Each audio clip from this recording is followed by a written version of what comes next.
بلخ، زابل، کندوز او بادغیس هغه ولایتونه دي چې په دې وروستیو څو اونیو کې د افغان امنیتي او بهرنیو ځواکونو په هوایي بریدونو کې د ښځو او ماشومانو په ګډون لږ تر لږه 40 ملکي وګړي پکې وژل شوي دي.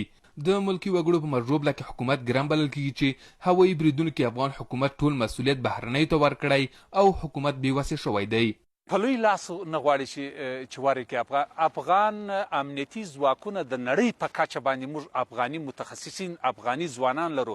افغان ځوان، افغان متخصص، افغان عسکر، افغان پیلوټ، افغان د هوایي ځواکونو هغه د خپل بچان ګڼي، هغه د خپل ولس ګڼي.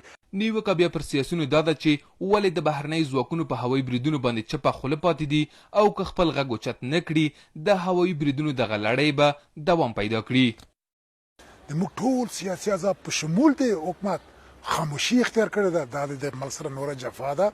زما په ان باندې باید ټول مشترکاً د سولې دپاره کار وکړو چې نور د دغه بمبارۍ او دغه تحمیل شوې جګړه چې په افغانانو باندې تحمیل شوې ده د دې نه د خلاصون لاره پیدا کړو. دفاع وزارت بیا وایي چې د عملیاتو پر مهال افغان امنیتي ځواکونه د ملکي وګړو خوندیتوب ته جدي پاملرنه کوي خو د بهرنیو بریدونو په تړاو څه نه وایي.